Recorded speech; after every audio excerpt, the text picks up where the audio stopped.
একটু বিস্তারিত বলার চেষ্টা করি সোহেলি। সেটা হচ্ছে এই যে বোয়ালখালীর প্রায় পুরো উপজেলা এবং একই সাথে রাঙ্গুনিয়া এবং পটিয়ার মানুষের প্রায় 25-30 হাজার মানুষের কিন্তু যাতায়াতের জন্য কালুরঘাট সেতুটি অনেক বেশি গুরুত্বপূর্ণ এবং এটার জন্য কিন্তু দীর্ঘদিন ধরে দাবি চলে আসছে, যেটা আমাদের রিপোর্টেও আমরা দেখছি।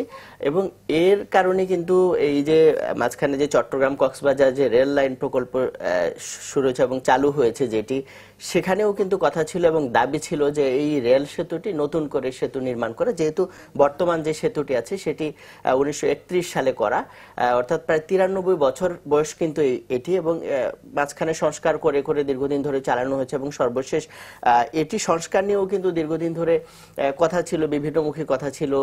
বুয়েটের পরামর্শক দল তারা বলেছেন যে এটি সংস্কার করে চালানো যাবে। নগদের কাছে সব গ্রাহকই প্রিয়, তাই তো সারা দেশে ক্যাশ আউট চার্জ সবচেয়ে কম। অন্যদিকে চুয়েটের কিছু বিশেষজ্ঞ যারা শিক্ষক আছেন বা বিশেষজ্ঞ আছেন তারা বলেছেন যে আসলে এটি সংস্কার করেও খুব বেশি একটা লাভ হবে না।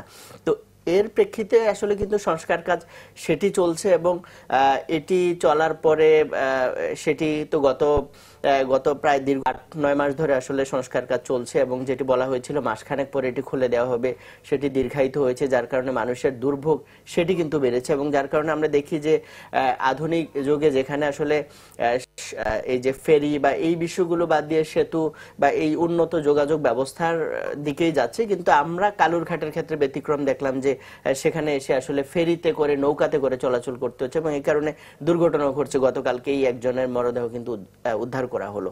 তো সব মিলে আসলে যারা আন্দোলন করছেন বা কালুরঘাটের মানুষ বা বোয়ালখালী মানুষ, দুঃখিত, তারা যেটি বলছেন যে যে কোনো মূল্যে নতুন সেতু করতে হবে এবং সেটি সড়ক কাম রেল সেতু হতে হবে, যেহেতু রেল লাইন চলে গেছে। এবং আপনারা জানেন যে এই যে রেল লাইনটি, এই যে সেতুটি সংস্কার না হওয়ার কারণে পুরো চট্টগ্রাম কক্সবাজার লাইন যেখানে অনেক গতিতে ট্রেন চলতে পারছে, এই জায়গায় এসে মাত্র 10 কিলোমিটার গতিতে কিন্তু চলতে হচ্ছে।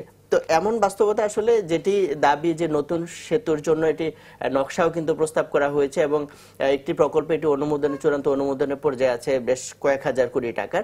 এবং গতকালকে কিন্তু স্থানীয় যিনি সংসদ সদস্য আছেন আব্দুল সালাম, তিনি সংসদে বলেছেন যে জমি অধিগ্রহণ যেহেতু একটি বড় এটি বাধা হয়ে থাকে, সেক্ষেত্রে জমি অধিগ্রহণের টাকাটা একবারে যেন প্রায় 2600 কোটি টাকার মতো সেটি যেন একবারে দিয়ে দেওয়া হয়, তারপর অন্যান্য কাজগুলো করা। তো যাই হোক, আসলে যে সেতুটি সেটি পুরোপুরি কাজ চালু হবে এবং খুব দ্রুততম সময়ের মধ্যে এই সেতুটি নির্মাণ হবে এবং একই সাথে মানুষের যে সীমাহীন দুর্ভোগ, সেই দুর্ভোগটি কমে আসবে, সেটি আসলে স্থানীয়। একদমই তাই, আমরাও সেটাই চাই। ইমদাদ, আপনাকে ধন্যবাদ জানাচ্ছি আমাদেরকে বিস্তারিত জানানোর জন্য, এবং আমরাও চাই যে খুব দ্রুত কালুরঘাট সেতুর যে সংকট রয়েছে সেটি যাতে নিরসন হয়।